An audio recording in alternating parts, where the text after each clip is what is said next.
회당을 발굴했는데 원래 막달라 자리는 저 뒤에 보면은 석축 같은 게 하나 보여요. 저 까만색 야자수나무 아래쪽에 하얀 가건물 있고 컨테이너 있고 그 뒤에 까만색 건물 이쪽에 왼편에 계신 분은 안 보여.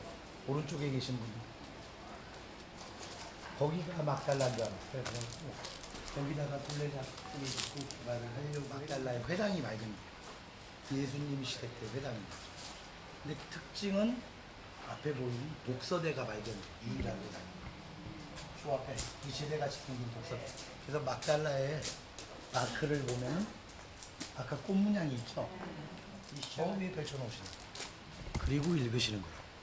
그래서 독서대가 발견된 게 이 회당의 특징이고 여기서 발굴된 모자이크 중에 예수님 시대 때 배 모양을 이렇게 모양을 내놓은 모자이크가 발견돼서 그래서 예수님 시대 때 도대체 예수님이 타셨던 배가 어떤 배일까 하고 굉장히 궁금했는데 여기서 발견된 것만으로는 측정을 할 수 없잖아요. 이따 배 탈 때 한번 보실 거예요. 그대로 2000년 전 어선이 호숫가 진흙 뻘창에서 발견이 돼요. 그거를 그대로 끄집어내서 복원해 보니까 요 그림하고 똑같은 배 모양이에요.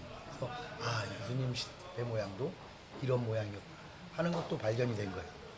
크기는 원래 이거 지금 줄어든 거예요. 바닥이 울퉁불퉁 줄어들었어요. 2000년 동안. 그래서 이 지붕 크기가 원래 회당의 크기였다. 높이는 이 정도. 가운데는 이렇게 빗물이 들어치지 않게 환기구를 뚫어서 그런 모양으로 회당을 지붕을 씌워놨다. 라고 생각하시면 돼요. 특이한 거는 우리 성당 말고 본당에 가면은 본당에 뭐가 있어요?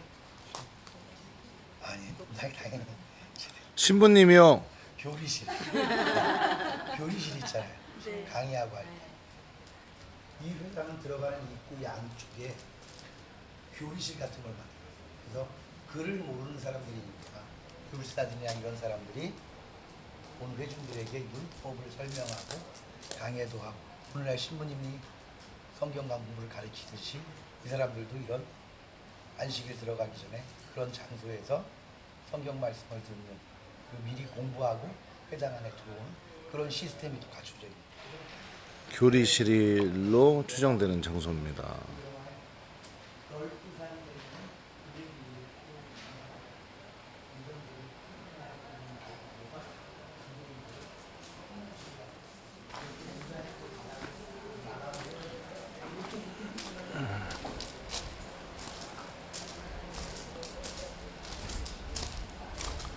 예수님 시대 때 막달라라는 지역에 있는 회당터, 그리고 이 정면에 보이는 건 시장이 있었던 장소랍니다.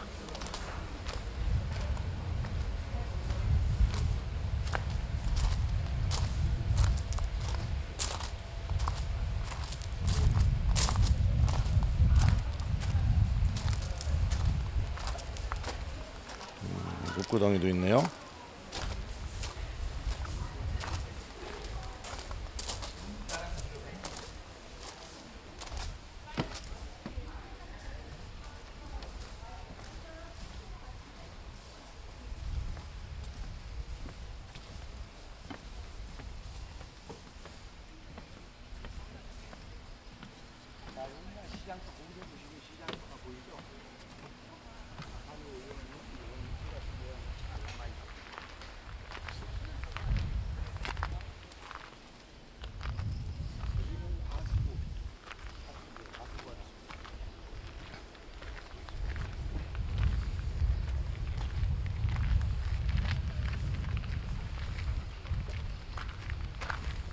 여기는 막달라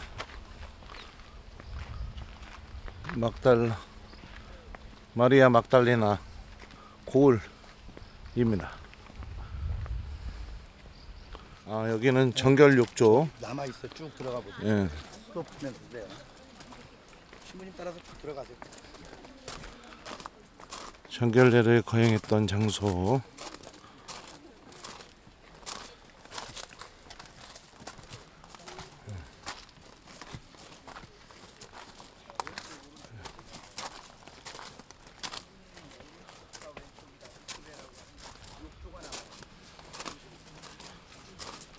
이게 다 욕조라요. 욕조. 이렇게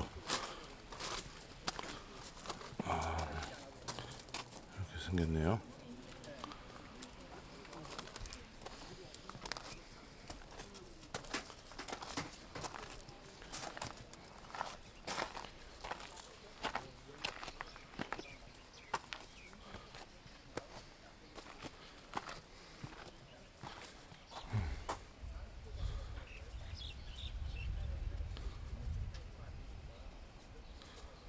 여기는 막달라 기념성당입니다. 옆에 이렇게 갈릴레아 해변이 보이죠. 막달라 기념성당. 자, 안으로 들어가 보겠습니다.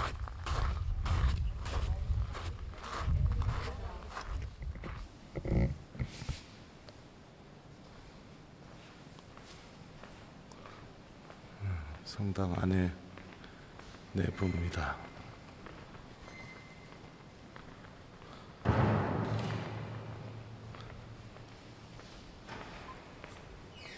경당이 있네요.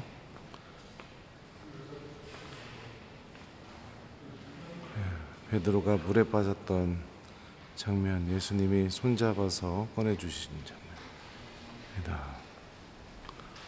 자, 이렇게 경당을 보도록 하겠습니다.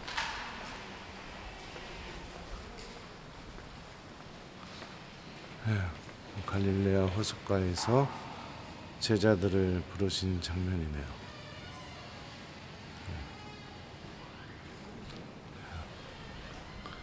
앞에 중앙제대가 이렇게 생겼습니다. 12사도의 모습이 이렇게 있습니다. 양쪽에.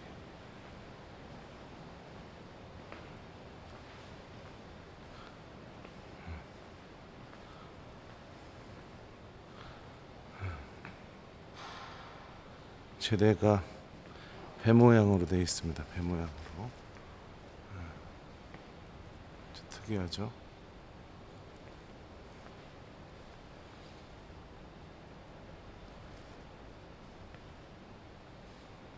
이렇게 12사도의 모습이 쭉 성당 안에 있네요.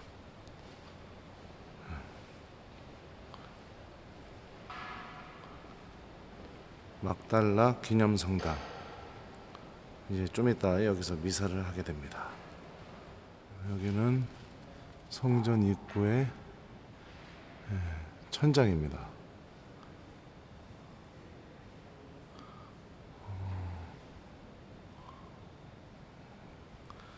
성당이 굉장히 아름답네요. 여기도 또 성당에 있는 경당 하나입니다.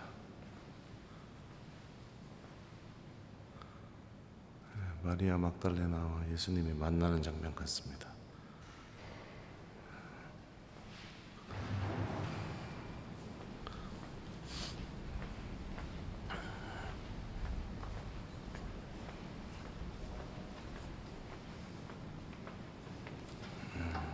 볼까요? 성당 안에 있는 또 하나 경당.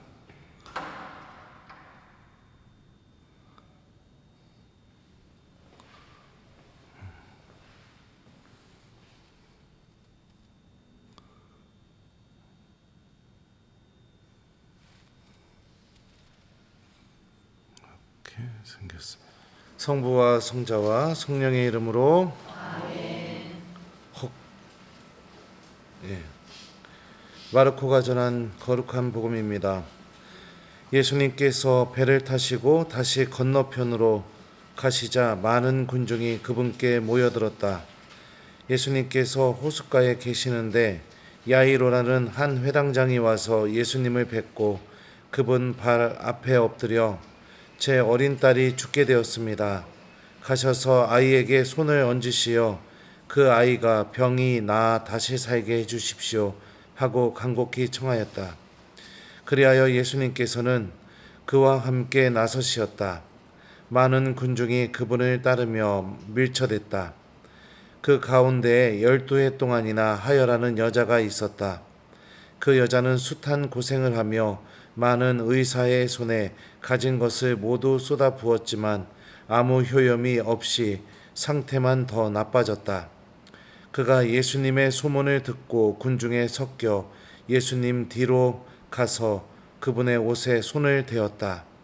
내가 저분의 옷에 손을 대기만 하여도 구원을 받겠지 하고 생각하였던 것이다. 과연 곧 출혈이 멈추고 병이 나은 것을 몸으로 느낄 수 있었다. 예수님께서는 곧 당신에게서 힘이 나간 것을 아시고 군중들에게 돌아서시어 누가 내 옷에 손을 대었느냐 하고 물으셨다. 그러자 제자들이 예수님께 반문하였다. 보시다시피 군중이 스승님을 밀쳐대는데 누가 나에게 손을 대었느냐 하고 물으십니까? 그러나 예수님께서는 누가 그렇게 하였는지 보시려고 사방을 살피셨다. 그 부인은 자기에게 일어난 일을 알고 있었기 때문에 두려워 떨며 나와서 예수님 앞에 엎드려 사실대로 아뢰었다. 그러자 예수님께서 그 여자에게 이르셨다. 딸아, 내 믿음이 너를 구원하였다. 평안히 가거라. 그리고 병에서 벗어나 건강해져라. 예수님께서 아직 말씀하고 계실 때 회당장의 집에서 사람들이 와서는 따님이 죽었습니다. 그러니 이제 스승님을 수고롭게 할 필요가 어디 있겠습니까? 하고 말하였다. 예수님께서는 그들이 말하는 것을 곁에서 들으시고 회당장에게 말씀하셨다. 두려워하지 말고 믿기만 하여라. 그리고 베드로와 야고보의 동생 요한 외에는 아무도 따라오지 못하게 하셨다. 그들이 회당장의 집에 이르렀다. 예수님께서는 소란한 광경과 사람들이 큰 소리로 울며 탄식하는 것을 보시고 안으로 들어가셔서 그들에게 어찌하여 소란을 피우며 울고 있느냐? 저 아이는 죽은 것이 아니라 자고 있다 하고 말씀하셨다. 그들은 예수님을 비웃었다. 예수님께서는 그들을 다 내쫓으신 다음 아이 아버지와 어머니와 당신의 일행만 데리고 아이가 있는 곳으로 들어가셨다. 그리고 아이의 손을 잡으시고 말씀하셨다. 탈리타쿰. 이는 번역하면 소녀야 내가 너에게 말한다. 일어나라는 뜻이다. 그러자 소녀가 곧바로 일어서서 걸어다녔다. 소녀의 나이는 12살이었다. 사람들은 몹시 놀라 넋을 잃었다. 예수님께서는 아무에게도 이 일을 알리지 말라고 그들에게 거듭 분부하시고 나서 소녀에게 먹을 것을 주라고 이르셨다. 주님의 말씀입니다. 요 뒤에 그림 보시면 여러분들 이 손대는 그림, 그죠? 이 하여라는 여인이 예수님의 옷자락에 손을 대는 장면을 이렇게 그려놨는데 방금 들은 복음 말씀을 보면은 군중들을 묘사하는 단어가 아주 인상적이에요. 밀쳐대다. 예, 그리고 또 야이로의 회당장 그 집에 들어갔을 때는 예수님을 비웃다. 예, 이런 단어가 나옵니다. 그리고 믿음으로 예수님께 다가갔던 사람들을 묘사하는 단어는 손을 대다. 그죠? 그리고 예수님이 야이로의 회당장에게 또 뭐라고 말씀하시냐면 두려워하지 말고 믿기만 하여라. 이렇게 말씀하시죠. 믿음이 있으면 또 믿음이 담긴 기도는요. 예수님이 원하지 않아도 그 기도가 예수님의 옷자락에 반드시 다다르게 되어 있고 또 예수님께서는 그렇게 믿음이 담긴 기도에는 반드시 기적으로 이렇게 되돌려 주신다는 것을 우리가 방금 들은 복음을 통해서 알 수 있습니다. 그리고 딸아이가 죽었다는 절망적인 상황 속에서도 우리가 믿음으로 예수님께 다가가게 되면 예수님께서는 그 절망에서 생명을 다시 만들어 주시는 분이시라는 게 이 마르코 복음이 우리에게 고백하고 있는 이 메시지의 핵심이죠. 우리들의 기도는 어떤 기도인지 한번 여기서 묵상해 봤으면 좋겠어요. 예수님을 계속해서 밀쳐대는 기도, 그리고 내가 기도해보고 불가능하다고 여겨지게 되면 주님의 복음이 담겨 있는 주님의 말씀이나 또 신앙생활이나 우리들의 기도가 그냥 하나의 비웃음거리인지 아니면 믿음이 담겨서 불가능하다고 여겨져도 예수님의 옷자락에 손이 닿고 있는 기도인지 한번 이곳에서 여러분들 묵상하시고 기도해 보셨으면 좋겠습니다. 그리고 지금 주님께 간절히 무엇인가 원하는 게 있다면 이곳에서 그 하여라는 여인처럼 여러분들도 믿음을 담아서 예수님의 옷자락에 손을 대는 마음으로 기도해 보셨으면 좋겠습니다. 그리고 믿음이 담겨 있으면 하나님은 반드시 응답해 주십니다. 이 우리 복음이 고백하는 이 아주 간단한 진리를 우리 마음 안에서부터 좀 받아들이고 오늘 우리가 드리는 이 기도 그리고 또 우리가 하는 순례 안에 믿음이 담겨서 예수님의 옷자락에 손을 대는 오늘 하루가 되었으면 좋겠습니다. 주님께서 여러분과 함께 전능하신 천주 성부와 성자와 성령께서는 여기 있는 저희 모두에게 강복하소서. 아멘. 성부와 성자와 성령의 이름으로 아멘. 작은 연단 내리에 있으니까 거기서 기도하시고 15분 뒤에 성당, 보트 성당 있죠? 위에 큰 성당 그리고 들어와서 자리하고 9시 미사 시작하도록 하겠습니다. 아시겠죠? 네. 수식이 뽑고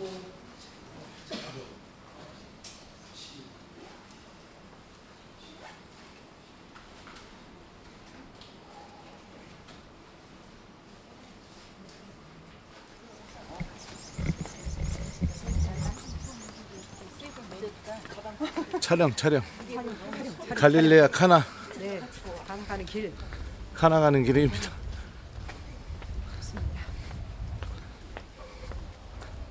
이거 우리 교우들 엄청 좋아하던데요? 아, 그러면 당연하죠. 말씀이라고 하십니까? 참 가만히 앉아서 다 구경하는데. 순례 그죠? 영상 순례. 제가 저희 남편 보고 보라 그랬어요. 예. 열심히. 가나 본당 묘지. 묘지? 예. 아, 그러네. 동네보다 이게 성당이 먼저 생겼기 때문에 여기에 본당의 묘지를 만들었습니다.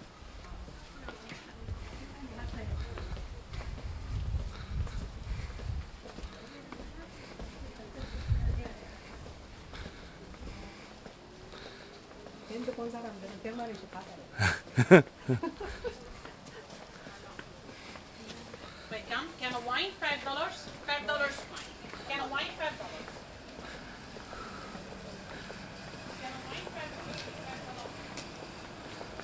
꽃도 폈네요.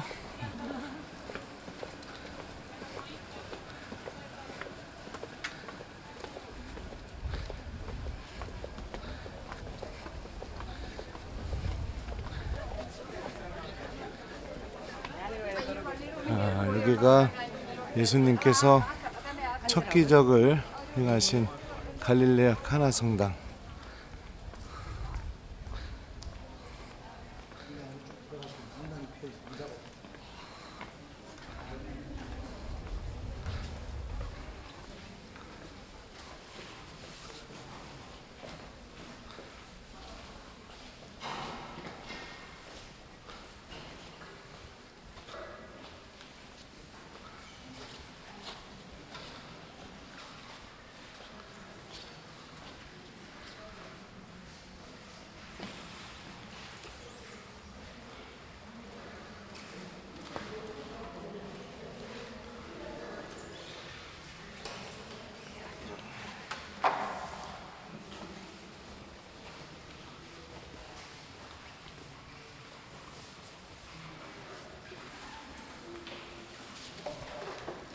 성부와 성자와 성령의 이름으로 아멘. 요한이 전한 거룩한 말씀입니다. 사흘째 되는 날 갈릴레아 카나에서 혼인잔치가 있었는데 예수님의 어머니도 거기에 계셨다. 제자들도 예수님과 함께 그 혼인잔치에 초대를 받으셨다. 그런데 포도주가 떨어지자 예수님의 어머니가 예수님께 포도주가 없구나 하였다. 예수님께서 어머니에게 말씀하셨다. 여인이시여, 저에게 무엇을 바라십니까? 아직 때가 오지 않았습니다. 그분의 어머니는 일꾼들에게 무엇이든지 그가 시키는 대로 하여라 하고 말하였다. 거기에는 유다인들의 정결례에 쓰는 돌로 된 물독 6개가 놓여 있었는데 모두 두세 동이들이었다. 예수님께서 일꾼들에게 물독에 물을 채워라 하고 말씀하셨다. 그들이 물독마다 가득 채우자 예수님께서 그들에게 다시 이제는 그것을 퍼서 과방장에게 날라다 주어라 하셨다. 그들은 곧 그것을 날라갔다. 과방장은 포도주가 된 물을 맛보고 그것이 어디에서 났는지 알지 못하였지만 물을 퍼간 일꾼들은 알고 있었다. 그래서 과방장이 신랑을 불러 그에게 말하였다. 누구든지 먼저 좋은 포도주를 내놓고 손님들이 취하면 그보다 못한 것을 내놓는데 지금까지 좋은 포도주를 남겨두셨군요. 이렇게 예수님께서는 처음으로 갈릴레아 카나에서 표징을 일으키시어 당신의 영광을 드러내셨다. 그리하여 제자들은 예수님을 믿게 되었다.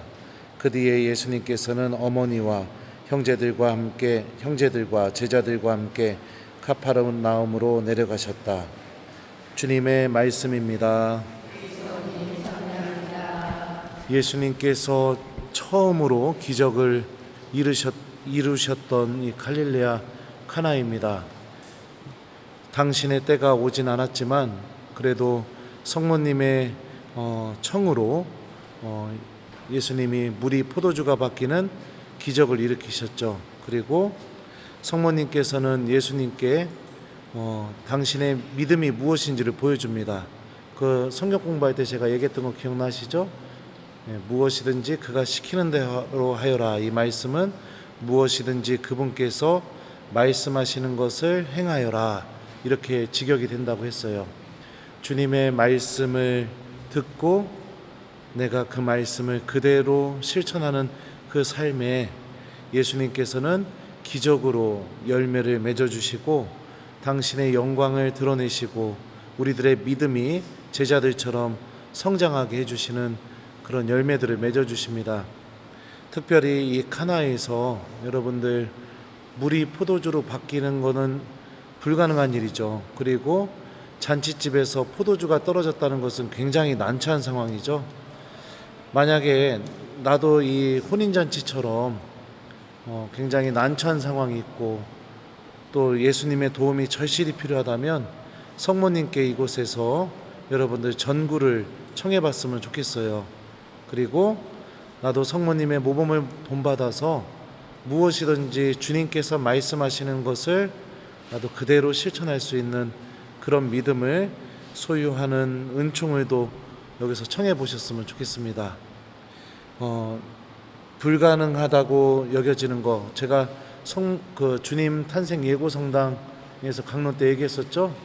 하느님은 우리가 불가능하다고 여겨지는 것들을 당신 말씀에 믿음을 두게 될 때 그게 가능한 것으로 은총으로 바꿔서 돌려주시는 분이시라고 성모님을 통해서 그 신비가 드러났던 것처럼 이곳에서도 여러분들 하느님 말씀을 내가 잘 실천하는 삶을 통해 그 불가능이 나에게도 가능한 은총으로 돌아올 수 있는 그런 열매들을 청해봤으면 좋겠습니다. 그래요. 여기서 좀 좋은 묵상하시고 한 15분 뒤에 이 마이크로 여러분들 가이드가 모이라고 할 거예요. 그러면 이 지하에 내려가서 또 보셔야 될 게 있습니다. 예수님 시대 때 물독이라든지 그런 거 보셨으면 좋겠어요. 물이 포도주로 바뀌는 것처럼 우리들도 이곳에서 주님의 은총으로 새로운 사람으로 변화되는 은총을 청했으면 좋겠습니다. 주님께서 여러분과 함께 전능하신 천주 성부와 성자와 성령께서는 여기 있는 저희 모두에게 강복하소서. 성부와 성자와 성령의 이름으로 아멘. 자, 그러면 성모님과 함께 뜻깊은 묵상 시간 되시기 바랍니다. 무엇이든지 그가 너희에게 시키는 대로 하여라. 아멘.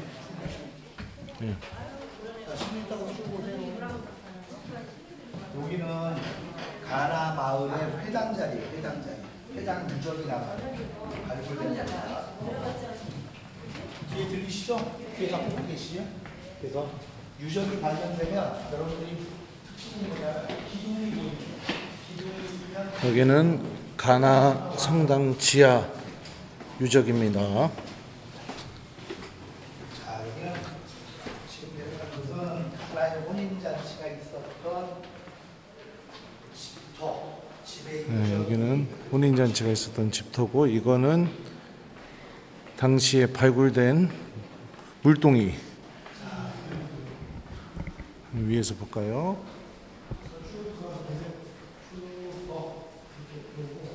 자, 여기 지금 보이는 것은 올리브 기름을 짠 틀이에요. 나중에 우리가 좀 요거는 각 예수님 시대 때 집집만 아, 저게 물통이 아니라 올리브 기름을 짜던 틀이랍니다. 이쪽으로 나가시겠습니다. 기름을 짜. 여기는 발견된 유적들, 기둥, 연장의 또 이런 것들을 나와 저희 물동이 저 뒤에.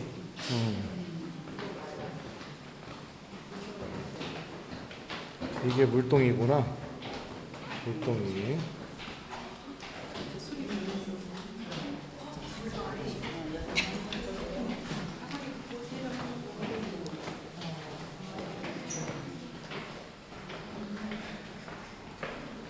항아리들이 이렇게 있네요.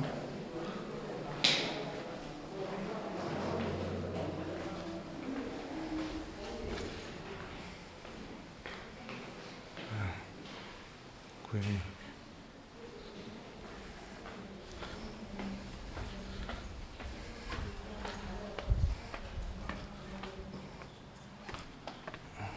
여기는 그리스 정교회에서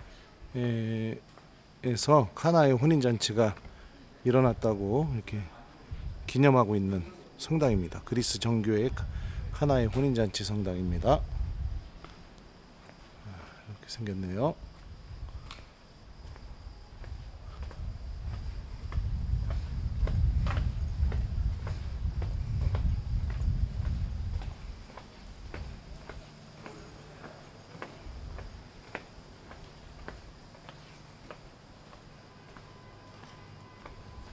네, 카나의 물동이.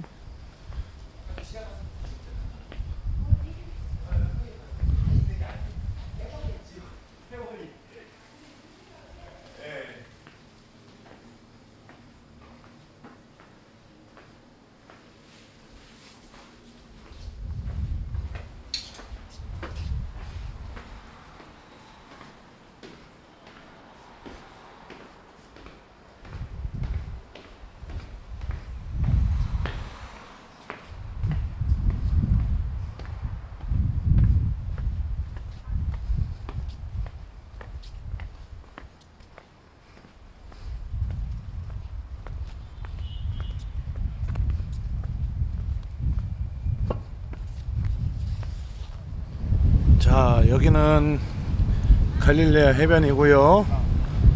이제 이 갈릴레아 호숫가에서 배를 탈 겁니다. 배 타러 왔습니다.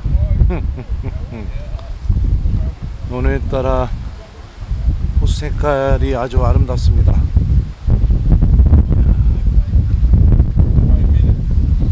바람이 좀 많이 부네요. 예, 그래도 배 타기에는 괜찮은 날씨 같고, 이 호숫가에서 예수님이 무리를 걷다가 베드로도 무리를 걷게 되죠. 그리고 빠지게 되니까 주님 저를 구해 주십시오 이렇게 말했고, 그래서 예수님이 손잡아서 이렇게 꺼내 주셨는데, 오늘도 한번, 저는 무리를 걸을 수는 없습니다. 자, 그러면 배 타고 나서 영상을 다시 틀겠습니다. 여기는 이제 배 타러 가는 길. Aí você tem uma prova de acontecimento com 갈릴레아 호수가 엄청나게 큽니다.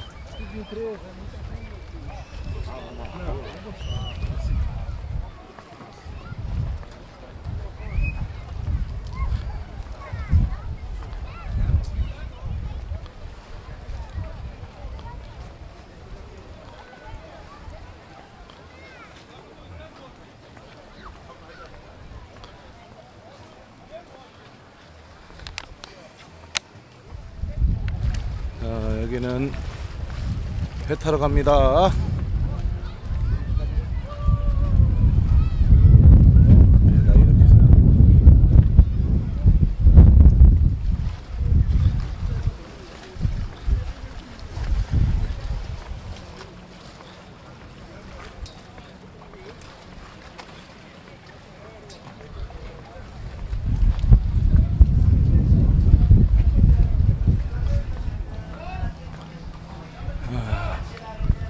배를 타고 갈릴레아로 나갑니다.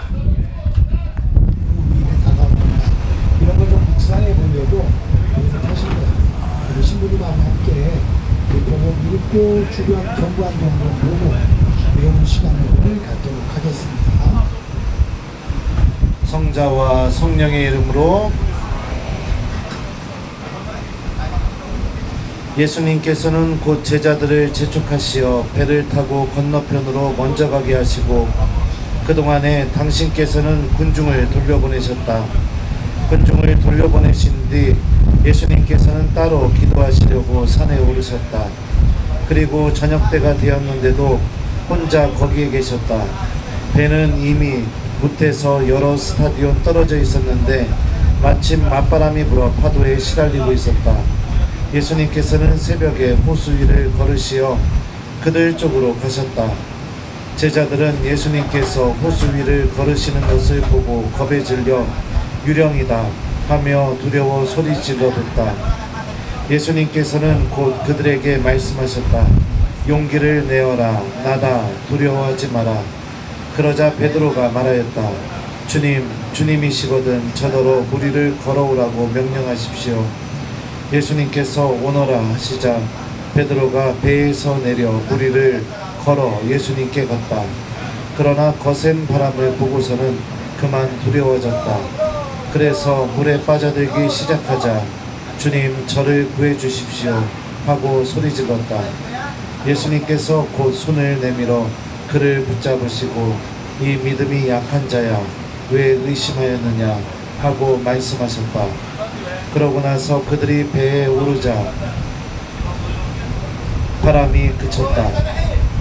그러자 배 안에 있던 사람들이 그분께 엎드려 절하며 스승님은 참으로 하느님의 아드님이십니다 하고 말하였다. 주님의 말씀입니다. 예, 우리도 베드로처럼 제자들처럼 지금 배를 타고 갈릴레아 호수 위에 있습니다. 또 때로는 베드로처럼 예수님께 대한 믿음으로 우리를 걸을 정도로 믿음이 강할 때도 있죠. 하지만 언제든지 물에 빠질 수 있는 현실이 또 우리들의 모습이기도 합니다. 그럴 때 주님 저를 구해 주십시오 라고 이렇게 외치자 곧바로 손을 잡아주시고 또 베드로를 물에서 꺼내주신 예수님의 모습을 묵상하면 좋을 것 같아요. 우리도 좀 바라보시고 또 이 무리를 걸으셨던 예수님도 좀 상상해보시고 또 원한다면 배 세워드릴 테니까 물로 뛰어들어서 무리를 좀 걸어보는 회장님 한번 해보시겠어요? 해보셔도 좋을 것 같고 그래서 바람이 세죠. 진짜 바람이 세면은 맞바람이 쳐서 진짜 배가 풍랑에 시달릴 정도로 이렇게 갈릴레아가 이런 곳이기도 합니다. 그래서 좀 우리와 함께 계시는 예수님 한번 묵상해봤으면 좋겠습니다. 그러면서 아까 첫날 배웠던 노래 성가 한번 같이 불러보도록 하죠.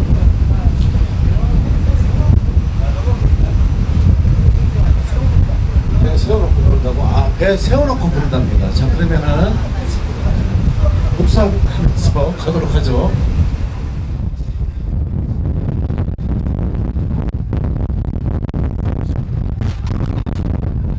풍랑이 부는구나.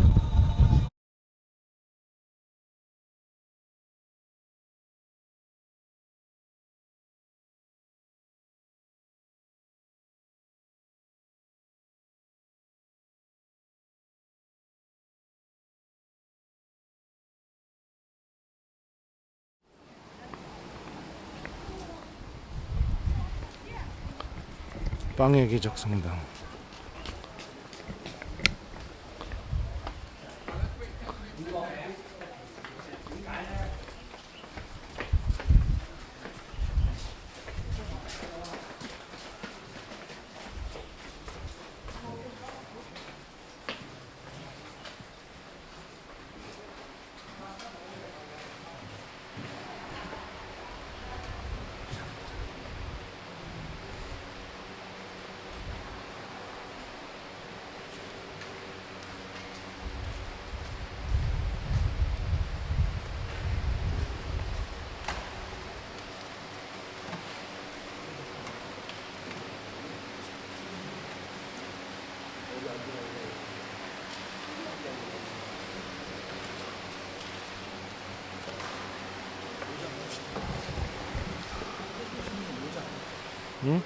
성부와 성자와 성령의 이름으로. 루카가 전한 거룩한 복음입니다. 사도들이 돌아와 자기들이 한 일을 예수님께 보고하였다. 그러자 예수님께서 그들을 따로 데리고 벳사이다라는 고을로 물러가셨다. 그러나 군중은 그것을 알고 예수님을 따라왔다. 예수님께서는 그들을 맞이하시어 하느님 나라에 관하여 말씀해 주시고 필요한 이들에게는 병을 고쳐주셨다. 날이 저물기 시작하자 12 제자가 예수님께 다가와 말하였다. 군중을 돌려 보내시어 주변 마을이나 촌락으로 가서 잠자리와 음식을 구하게 하십시오.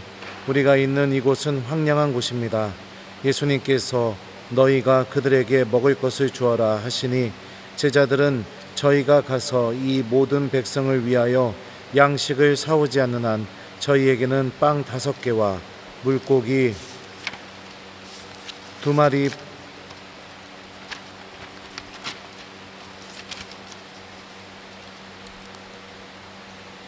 밖에 없습니다 하고 말하였다. 사실 장정만도 5,000명 가량이나 되었다. 예수님께서는 제자들에게 이르셨다. 대충 10명씩 때를 지어 자리를 잡게 하여라. 제자들이 그렇게 하여 모두 자리를 잡았다. 예수님께서는 빵 5개와 물고기 2마리를 손에 들고 하늘을 우러러 그것들을 축복하신 다음 떼어 제자들에게 주시며 군중에게 나누어 주도록 하셨다. 사람들은 모두 배불리 먹었다. 그리고 남은 조각을 모으니 12 광줄이나 되었다. 주님의 말씀입니다.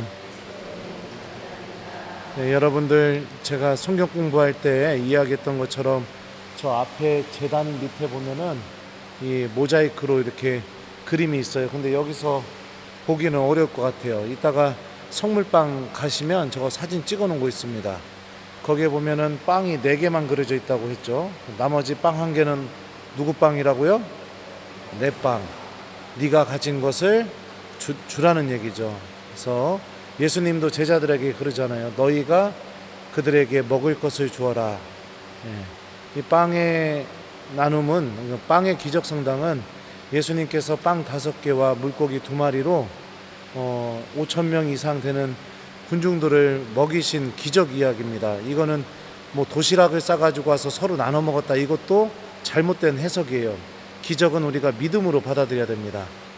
중요한 것은 아무리 보잘것없고 사소한 것이라 하더라도 예수님께 봉헌되고 내가 무엇인가를 주려는 마음을 담아서 주님께 내어놓게 되면은 예수님께서는 우리가 내어놓은 것으로 상상할 수 없는 이상의 은총을 베풀어 주시는 분이 바로 우리 예수님이다라는 것을 빵의 기적을 통해서 우리가 묵상해 볼 수 있습니다. 그리고 우리는 또 세상 마지막 날에 최후의 만찬 때 예수님이 물어보실 질문이 있죠. 너희는 내가 굶주렸을 때 먹을 것을 주었고 내가 목말랐을 때 마실 것을 주었으며 내가 헐벗었을 때 입을 것을 주었다. 내 형제들 가운데 가장 작은 이에게 준 게 바로 나에게 준 것이다. 우리는 빵의 기적의 삶을 신앙생활 안에서 살아야 될 사람들이고 내가 갖고 있는 것을 주님께 봉헌하고 또 이웃들에게 내어놓는 삶을 사는 게 성체성사의 삶을 살아가는 겁니다. 그래서 아무리 작은 것이라도 주님께 봉헌되게 될 때 놀라운 은총으로 바꿔주시는 그 예수님을 우리가 여기서 잘 묵상하면서 여러분들 나도 내 삶 안에서 빵의 기적을 주님께 일으키실 수 있도록, 주님께서 일으키실 수 있도록 잘 봉헌할 수 있는 용기를 좀 청해봤으면 좋겠습니다. 네, 성체조배 하시고 그리고 나서 저 그림 안 보여요. 그러니까 성물판 가서 한번 보셨으면 좋겠습니다.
코라진.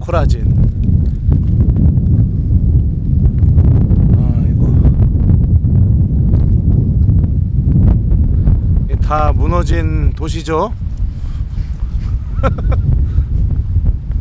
혼자 이야기하고 혼자 설명하고 혼자 찍고.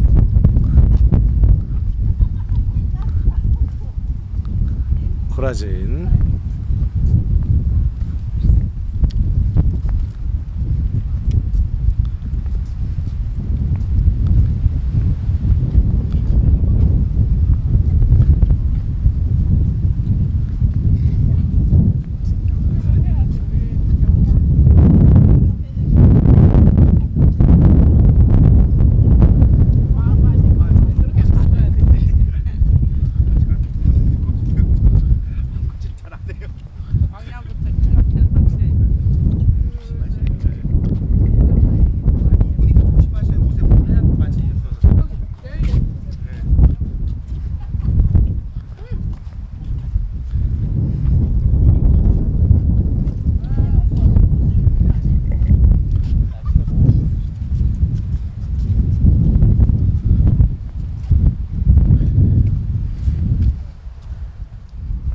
이곳은 코라진입니다.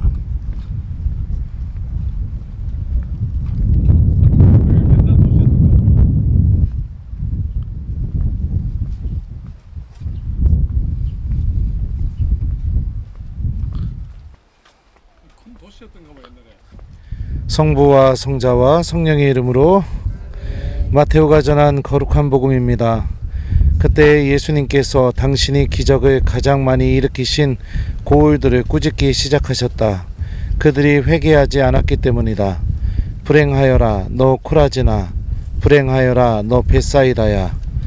너희에게 일어난 기적들이 티로와 시돈에서 일어났더라면 그들은 벌써 자르옷을 입고 죄를 뒤집어쓰고 회개하였을 것이다. 그러니 내가 너희에게 말한다. 심판날에는 티로와 시돈이 너희보다 견디기 쉬울 것이다.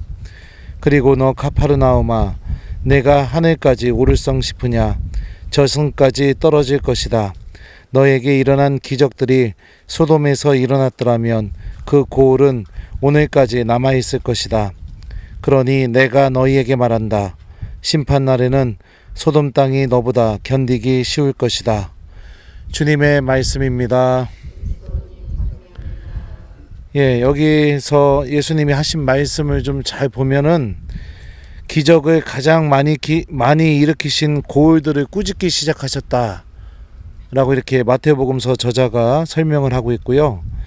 왜냐하면 그들이 회개하지 않았기 때문이다 라고 이렇게 표현하고 있습니다. 하느님의 기적, 은총, 주님께서 베풀어 주시는 도움들, 이게 무엇을 위한 것이라면 바로 우리들의 회개를 위한 것입니다. 하느님이 내가 간절히 기도하는 것을 들어주셨다면 여러분들 그만큼 회개하셔야 돼요. 내가 원하는 것만 하느님께 얻고 내 삶이 전혀 바뀌지 않게 되면, 지금 우리 코라진에 와 있는데요, 이 코라진처럼 기적은 많이 체험하지만 전혀 하느님께 돌아갈 줄 모르는 불행한 신앙인, 그래서 예수님의 이 불행선언의 주인공이 될 수밖에 없습니다. 주님께서 내 삶 안에서 베풀어 주셨던 은총들 잘 기억하시고 내가 얼마만큼 하느님께 돌아서는 삶을 살고 있었는지 그것도 좀 묵상해 봤으면 좋겠습니다. 여기 보면은 굉장히 마을이 컸던 것 같아요. 그죠? 굉장히 컸죠. 부유했죠. 하지만 지금은 우리가 보는 것처럼 이 돌덩이밖에 남아있지 않는 그런 마을이 됐습니다. 회개하지 않는 삶의 모습은 결국에는 이렇게 무너져 버릴 수밖에 없는 거죠.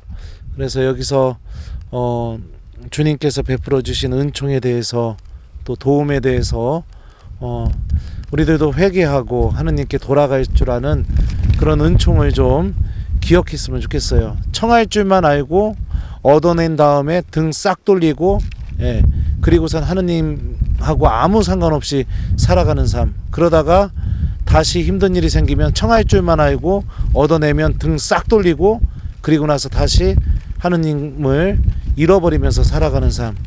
그런 삶은 결국에는 불행으로밖에 갈 수밖에 없습니다. 그런 불행한 신앙의 주인공이 되지 않도록 항상 주님께서 베풀어 주신 은총에 감사하고 또 그 은총을 내가 얻었다면 하느님께 돌아가는 회개를 선택할 수 있는 은총을 이곳에서 청했으면 좋겠습니다. 불행하여라 너 코라지나, 불행하여라 너 벳사이다야. 너에게 일어난 기적들이 티로와 시돈에서 일어났더라면 그들은 벌써 자루옷을 입고 죄를 뒤집어쓰고 회개하였을 것이다. 아멘. 성부와 성자와 성령의 이름으로 아멘. 좋은 묵상 되세요. 자, 코라진입니다. 예수님 불행 선언의 주인공이 된 장소, 얻을 줄만 알고 회개할 줄은 모르는 그런 모습을 좀 묵상해 볼 수 있습니다. 예? 영수증 갖고 있어요. 영수증.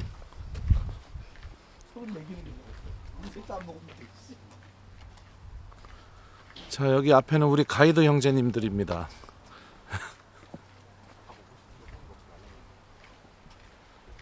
그러면은 저기 하드값을 더 내고 우리가 덜 먹은 거예요? 그럼 얘기해야죠.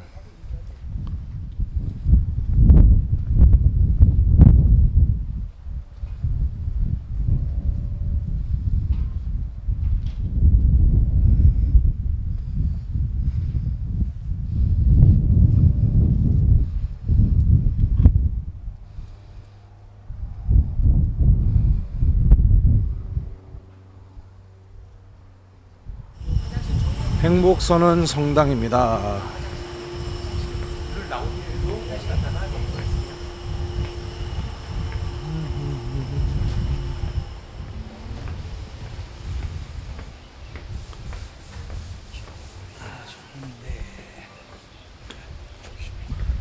저 위에서 오케이. 성당 안에 한번 찍고 올라갈게요. 네. 네. 성당 안에서 할까? 성당 안에서 해도 좋죠. 너무 더울 것 같아. 그래요? 아니 성당 한번 들어가서 보죠. 들어가서. 들어가서 보시고 오케이 예. 하면 예. 불러보. 예. 사람이 없어. 둥그렇게 앉으라고. 예. 동그랗게. 아, 갈릴레아 해변도 보이고 좋습니다. 아주. 제가 이거 뭐 저기 다큐멘터리 나레이션 하는 것 같아요. 아주 그냥 PD 작가 뭐 다 하고 있습니다 지금. 복음 해설 방송. 아이고 우리 한국에 있는 우리 본당 교우들 보라고. 와 여기 장난 아니다. 여기 좀 보고 갈까요? 자 여기가 행복선언 성당 언덕에서 바라보이는 갈릴레아 호수입니다.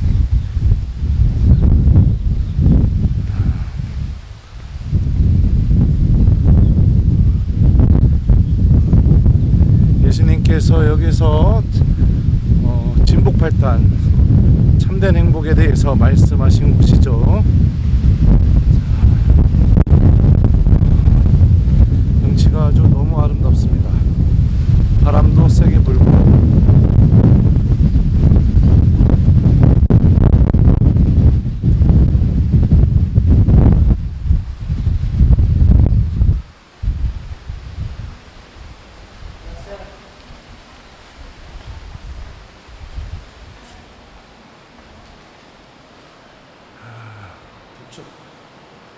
괜찮을 것 같기도 한데요. 천장에 이렇게 진북팔단이 모자이크로 되어 있습니다.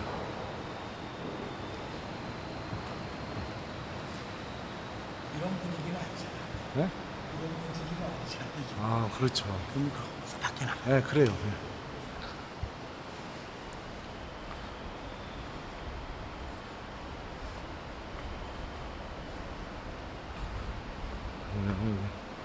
행복선언 성당에서 보이는 밖의 경치입니다.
성자와 성령의 이름으로.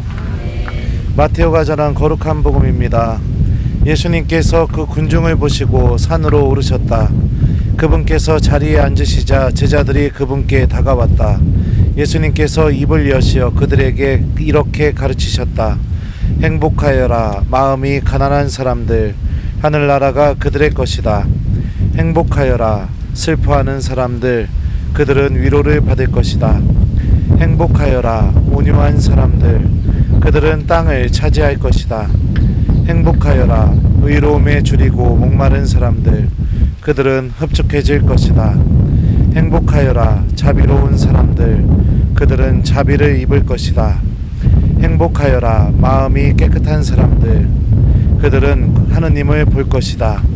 행복하여라 평화를 이루는 사람들, 그들은 하느님의 자녀라 불릴 것이다. 행복하여라 의로움 때문에 박해를 받는 사람들, 하늘나라가 그들의 것이다. 사람들이 나 때문에 너희를 모욕하고 박해하며 너희를 거슬러 거짓으로 온갖 사악한 말을 하면 너희는 행복하다. 기뻐하고 즐거워하여라. 너희가 하늘에서 받을 상이 크다. 사실 너희에 앞서 예언자들도 그렇게 박해를 받았다. 주님의 말씀입니다. 바람 소리 때문에 잘 들리나 모르겠네요. 아마도 예수님도 행복선언할 때 이런 야외에서 했을 거예요. 그리고 여기서 하는 이유가 저 안에 들어가 너무 더워가지고. 이 진복 8단 행복선언도 우리 공부했을 때 제가 얘기 다 했어요. 근데 이 예수님이 행복하다고 이야기하는 사람의 공통적인 특징은 예수님이 그 사람에게 무엇인가 해줄 게 있는 사람이 행복한 사람입니다. 위로해 줄 수 있고 하느님 나라를 줄 수 있고 하느님을 볼 수 있게 해줄 수 있고 무엇인가 주님께서 나에게 해줄 것이 있는 사람. 근데 우리는 행복의 기준을 하느님이 없어야 행복하다고 생각합니다. 하느님이 나한테 해줄 게 아무것도 없어도 내가 물질적으로 부유하거나 아니면은 내 욕심이 채워지거나 그러면은 행복하다고 생각하죠. 우리가 쫓는 욕심에 예수님께서 정말 나에게 뭔가 해줄 수 있는 것이 있는지, 아니면 예수님도 내가 쫓는 행복에는 필요도 없고 하느님도 없어도 되는 그런 행복을 쫓고 있는지 한번 여기서 곰곰이 묵상해 봤으면 좋겠어요. 그리고 우리들도 하느님께서 주시는 행복을 갈망할 줄 아는 신앙인이 되는 은총을 청했으면 좋겠습니다. 경치가 너무 좋죠? 한번 바라보세요. 예수님도 아마 이런 풍경 보시면서 갈릴레아 사람들에게 행복 선언을 하셨겠죠. 그래서 이 성당 안에 들어가면 성당 천장이 팔각형으로 되어 있어요. 8개의 행복을 상징을 합니다. 그리고 그 천장을 쳐다보게 되면 가운데 황금색 돔이 있고 그 바로 밑에 라틴 말로 방금 여러분들에게 읽어드렸던 8가지 행복이 쓰여 있습니다. 그래서 들어가셔서 제대 앞에 무릎 꿇고 기도하시면서 나에게 정말 꼭 이루어졌으면 하는 행복, 이 8가지 중에 하나를 좀 주님께 청하면서 기도해 보면 좋을 것 같고, 그리고 또 시간이 되시면 나오셔서 요 주변을 좀 이렇게 걸으면서 이 갈릴레아 호숫가도 좀 바라보시면서 그때 당시에 예수님의 그 모습을 좀 한번 상상해 봐도 아주 좋을 것 같습니다. 여기 경치도 좋고 묵상하기도 참 좋은 곳이에요. 그래서 내가 정말 간절히 바라고 있는 행복, 그 행복에는 하느님이 나에게 무엇인가를 해줄 수 있는 것인지, 아니면 오히려 하느님을 버려야, 하느님을 외면해야 내가 좀 더 마음이 깨끗하지 못해져야 그래야만 얻을 수 있는 행복인지, 하느님이 주시는 행복은 여러분들 우리를 하느님 나라로 향하게 만듭니다. 이 참 행복을 여기서 깨닫고 가는 우리 본당 교우들이 됐으면 좋겠어요. 자, 그러면은 예수님과 함께 참된 행복에 대해서 잘 묵상하는 시간 가지셨으면 좋겠습니다. 행복하여라 마음이 가난한 사람들, 하늘나라가 그들의 것이다. 아멘. 성부와 성자와 성령의 이름으로 아멘. 같이 자리를 잡고 와.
사람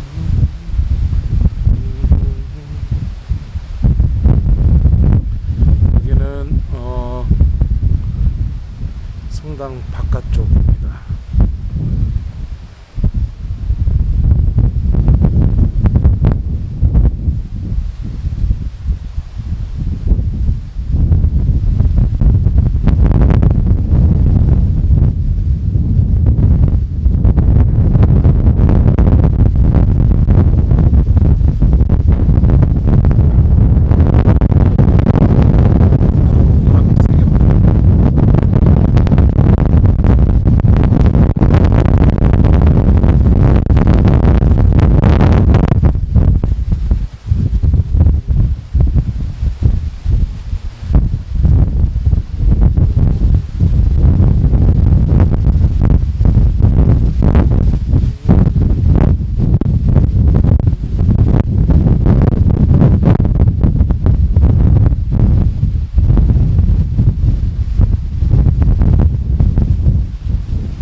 갈릴레아 호수가 다 보이고 있죠. 참 아름다운 성당입니다.